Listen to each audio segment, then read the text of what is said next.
नमस्कार। फिर से एक बार स्वागत है मेरे चैनल पर। मैं हूं राज। आप देख रहे हैं हाईवे 33।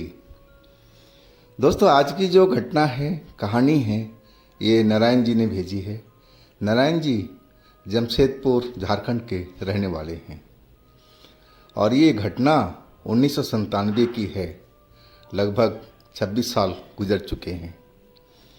तो चलते हैं इनकी कहानी में। लेकिन दोस्तों, आपने मेरे चैनल को सब्सक्राइब नहीं किया है तो जल्दी से कर लीजिए और साथ में बेल आइकन को दबाना ना भूलिएगा। तो शुरू करते हैं आज की कहानी। मेरा नाम नारायण है। मैं जमशेदपुर के रहने वाला हूँ। मेरे पिता एक ट्रक ड्राइवर हैं। उनकी तबीयत खराब चल रही थी तो ट्रक अब चला नहीं पा रहे थे। इस बात को करीब लगभग 2 महीना हो चुका था। अब तो घर में पैसे की दिक्कत होने लगी थी।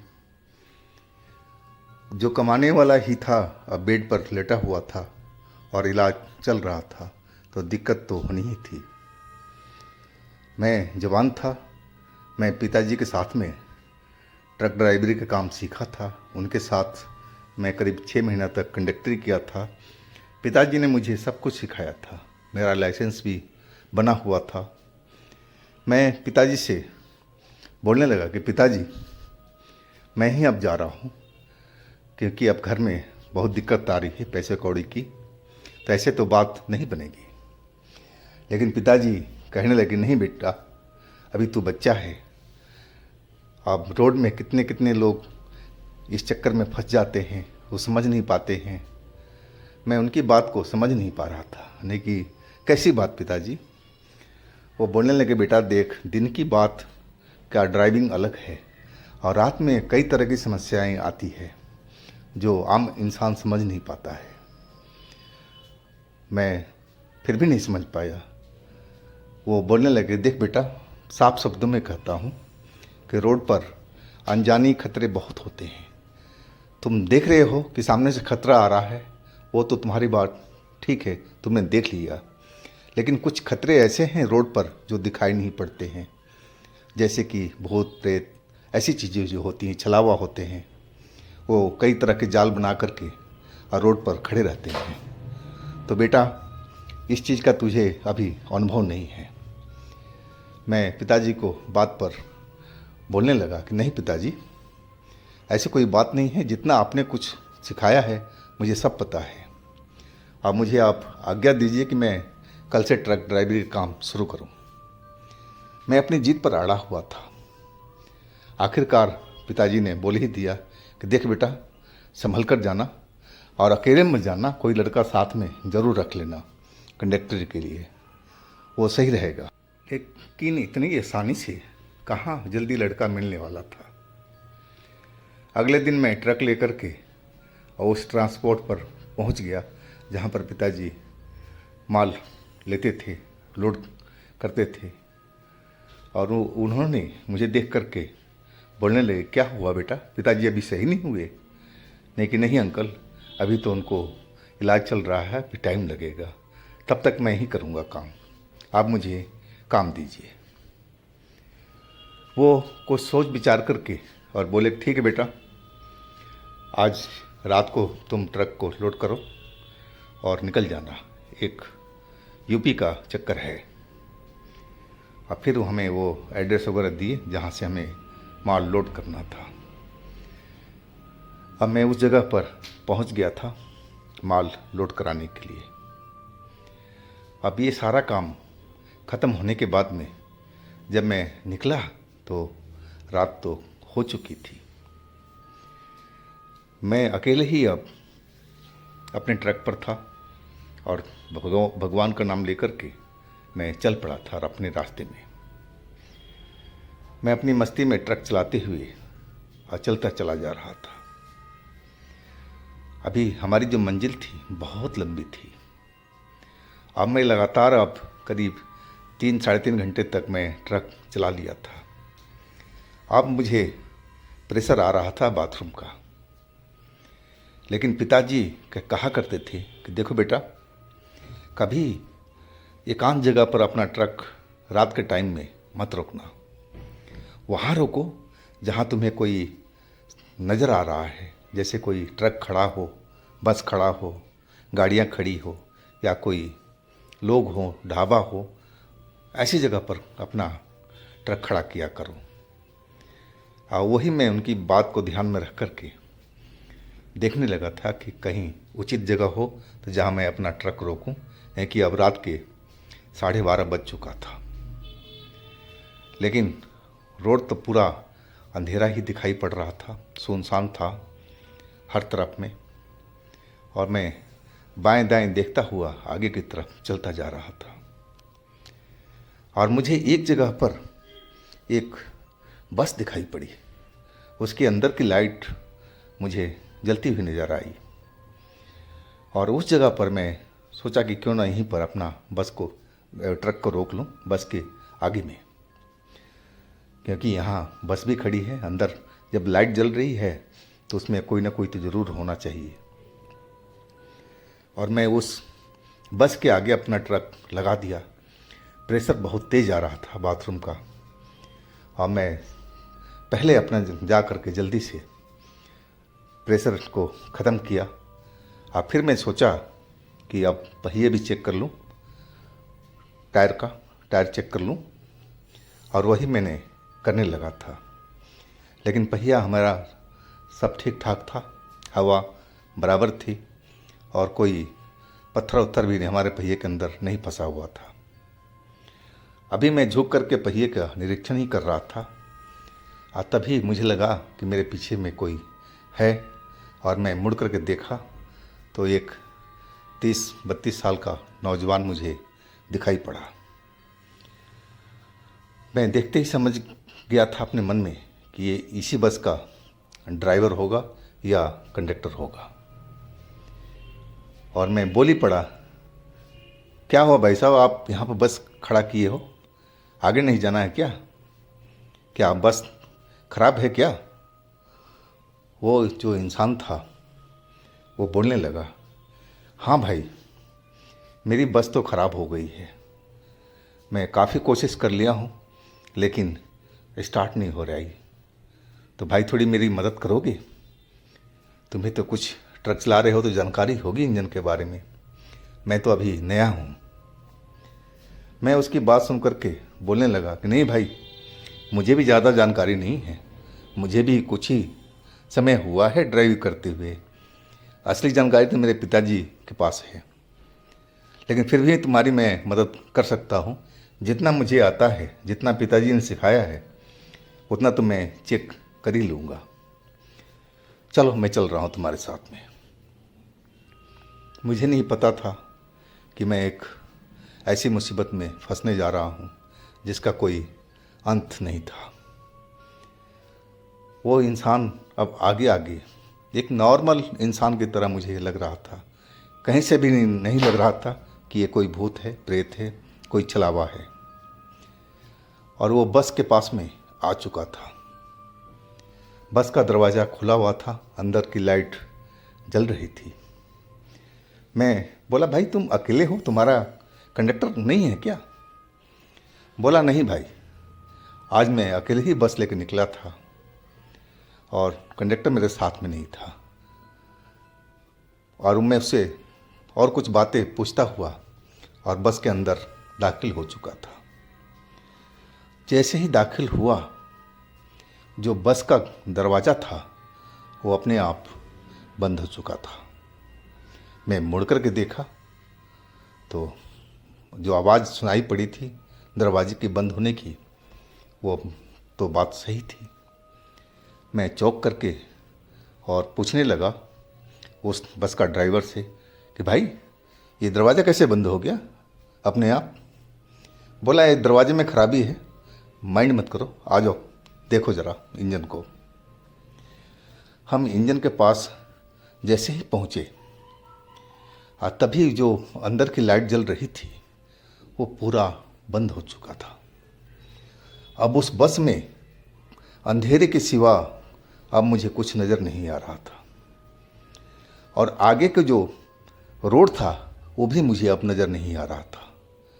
हर तरफ बिल्कुल डार्क अंधेरा हुआ पड़ा था। और तभी मुझे लगा कि बस जैसे ये भरी पड़ी हो, इसमें बहुत सारे आदमियों की आवाज़ें सुनाई पड़ने लगी थी, जबकि मैं देख चुका था कि ये बस बिल्कुल खाली थी। तो आखिर ये माजरा क्या है? कौन है ये लोग जो मुझे दिखाई नहीं पड़े थे?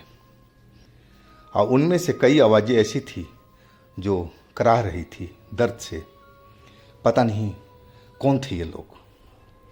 अब मैं उस ड्राइवर को बोलने लगा, अरे भाई लाइट तो जलाओ, लाइट तो जलाओ, अंधेरा क्यों कर रखा है? लेकिन ड्राइवर का तो कोई अता पता ही नहीं था। हालांकि मेरे वो बगल में ही खड़ा था, लेकिन मैं अब अंधेरे में हाथ मार रहा था, लेकिन मुझे वो कहीं पर महसूस नहीं हुआ। जिधर भी हाथ मारूं उधर बिल्कुल खाली ही खाली नज़र आ रहा था। अब मैं उस ड्राइवर को, अरे ड्राइवर भाई तुम कहाँ गए, कहाँ गए? लाइट जला दो, क्यों ऐसी मेरे साथ मजाक कर रहे हो? लेकिन कोई जवाब नहीं था। अब मुझे तो रोड के साइड भी कुछ नज़र नहीं आ रहा था। पूरा बस में अंधकार ही अंधकार मुझे नज़र आ रहा था, जैसे मैं एक अंधेरी दुनिया में आ चुका हूँ। और बाहर का कोई भी ऐसी आवाज़ नहीं आ रही थी, ना हवा का, ना कुछ ऐसी आवाज़ें जो बाहर में सुनाई पड़ती हैं। सिर्फ अंदर की आवाज़ें मुझे सुनाई पड़ रही थी, वो भी काफ़ी लोगों की जो दर्द से कराह रहे थे। क्यों कराह रहे थे, कौन थे ये लोग, मुझे कुछ जानकारी नहीं थी। तभी मुझे ध्यान आ चुका कि कहीं मैं किसी छलावा के जाल में तो नहीं फंस गया, जो मेरे पिताजी कहा करते थे। और मेरा बदन तो जैसे एकदम कांप गया था। मैं थर थर थर थर डर के मारे अब कांपने लगा था। मैं समझ नहीं पा रहा था कि हे भगवान, मैं करूं तो क्या करूं अब। मैं धोखे में फंस चुका था एक छलावा का। उस छलावा ने मेरे लिए ही ये बस खड़ा किया था, ताकि मैं उसके अंदर फंस जाऊं और कभी ज़िंदगी में बाहर ना निकल पाऊं। और वैसे ही मेरे साथ में अब हो रहा था। मैं चिल्लाने लगा था मदद के लिए, लेकिन मेरी आवाज़ तो बाहर शायद निकल ही नहीं रही थी। लग रहा था कि मेरी आवाज़ गूंज करके ऐसी बस के अंदर में कहीं घूम रही हो। मैं ज़ोर ज़ोर से, जितनी ताकत थी मेरे शरीर के अंदर में, इतनी तेज तेज से मैं चिल्ला रहा था, लेकिन कोई फ़ायदा नहीं था। अब मैं थक हार करके अब शांत हो चुका था। अपने आप को भगवान के भरोसे छोड़ दिया था। और तभी उस बस में बहुत तेज हंसने की आवाज़ शुरू हो चुकी थी। वो लग रहा था जो हंस रहा था वो मेरे आसपास में ही है और मेरे चारों तरफ घूम रहा है हंसते हुए। अब मैं उसको पकड़ने की कोशिश कर रहा था, लेकिन वो मेरे हाथ में महसूस नहीं हो रहा था। लेकिन हंसी जो थी वो मुझे आसपास ही अपने बिल्कुल सुनाई पड़ रही थी, मेरे कानों में पहुंच रही थी, जैसे वो इंसान मेरे चंद कदमों के पास में ही है। लेकिन मैं जितनी हाथ फैलाता था वो मुझे महसूस नहीं हो रहा था, मेरी पकड़ में नहीं आ रहा था। आखिर कौन हंस रहा था? लेकिन मैं अब तो फंस चुका था। और तभी मेरे पिताजी की कही बात याद आई कि बेटा, कभी ऐसे कोई छलावा के जाल में फंसता है ना, या किसी भूत के जाल में फंसता है, तो समझ लो वो कुछ नहीं कर पाएगा। उसको सिर्फ एक ही चीज़ बचा सकता है, वो चीज़ है हनुमान चालीसा। उस टाइम सब कुछ भूल करके और हनुमान चालीसा का सिर्फ पाठ करना चाहिए। अपना ध्यान जो है, फोकस है, बिल्कुल हनुमान जी पर रखना चाहिए। अपने मन को भटकने नहीं देना चाहिए। एकाग्र होकर के और लगातार हनुमान चालीसा का पाठ करना चाहिए। वो जो विपत्ति है वो बिल्कुल दूर हो जाएगी। वो छलावा का जाल, भरम जाल, सब कुछ टूट जाएगा। और मैं वही अब स्टार्ट कर दिया था। मैं अपना आंखें बंद करके, वैसे भी तो अंधेरा ही था, आंखें बंद करके मैं अपना पूरा ध्यान हनुमान जी की ओर कर दिया था। और हनुमान चालीसा का जाप करना शुरू कर दिया था। मैं लगातार तेज तेज आवाज़ों में हनुमान चालीसा पढ़ता चला गया। कुछ देर के बाद में जो कराहने की आवाज़ें आ रही थी, जिसे लग रहा था कि बस में काफ़ी लोग बीमार हो और किसी परेशानी में फंसे हो, दर्द से कराह रहे हो, अब उनकी जो आवाज़ें थी अब मुझे सुनाई नहीं पड़ रही थी। ना वो हंसी जो मेरे आसपास में गूंज रही थी, वो सब कुछ अब शांत हो चुका था। लेकिन मैं हनुमान चालीसा को पढ़ना बंद नहीं किया। मैं और तेज़ी से तेज़ आवाज़ में पढ़ना शुरू जारी रखा। पता नहीं मैं कितनी देर तक ऐसा ही करता रहा था। अब फिर मुझे महसूस हुआ कि मेरे बगल से कोई टच करती हुई गाड़ी निकल गई है और उसी वक्त मेरी आँख खुल गई। एक हवा का झोंका जो गाड़ी गुजरती है बगल से तो जैसे टकराती है, वैसे ही मुझे महसूस हुआ था। अब मैं जब आँख खोला तो मैं देखा मैं तो रोड पर खड़ा हूँ। अब मेरे बगल से कार गुजर कर के आगे निकली है। मैं पीछे पलट कर देखा, कोई बस नहीं है वहाँ पर। मैं तो बस के अंदर में था, तो बस कहाँ गई? अब मुझे तो सब जाल को पता लग ही चुका था कि मैं जिस बस में था वो एक छलावा की बस थी और वो हमें उसी बस के अंदर में कैद करना चाह रहा था। लेकिन हनुमान जी की शक्ति के आगे वो सब कुछ बर्बाद हो चुका था। वो बस, वो छलावा, वो सारे लोग जो बस के अंदर में थे, सब कुछ गायब हो चुके थे। अब तो जैसे मैं खुली हवा में पहुंच करके लंबी सांस लिया और एक बार हनुमान जी को हाथ जोड़ करके और नमस्कार किया। अब फिर मैं रुका नहीं उस जगह पर।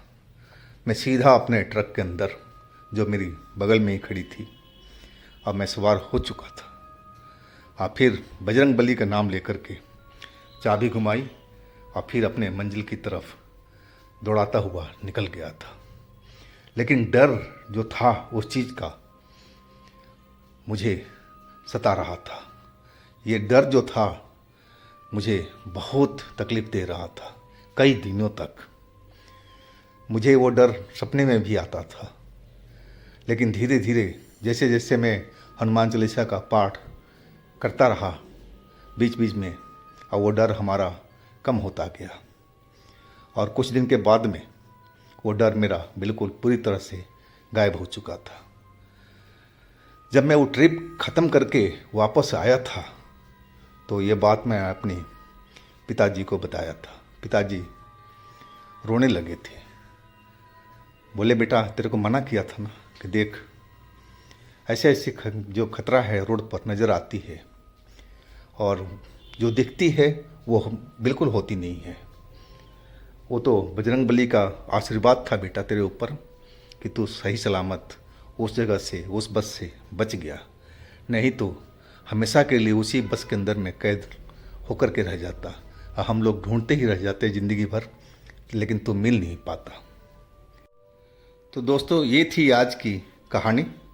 अगर आपके पास भी इस तरह की कोई अपनी स्टोरी है, कोई घटना है, तो आप मुझे इंस्टाग्राम पर या मेरे व्हाट्सएप नंबर पर दे सकते हैं। और दोस्तों, मेरे दूसरे चैनल पे भी जाइए, उनमें भी अच्छी अच्छी कहानियाँ हमने डाली हुई है जो बेहद आपको पसंद आएगी। चैनल का लिंक मैं नीचे डिस्क्रिप्शन बॉक्स में दे रखा हूँ, तो एक बार उन पर भी विजिट कीजिए, उन कहानियों को आनंद लीजिए। मेरे इस चैनल को भी सब्सक्राइब कीजिए, लाइक कीजिए, शेयर कीजिए। फिर मिलते हैं अगले दिन दोस्तों, एक नई कहानी, एक नई घटना के साथ में।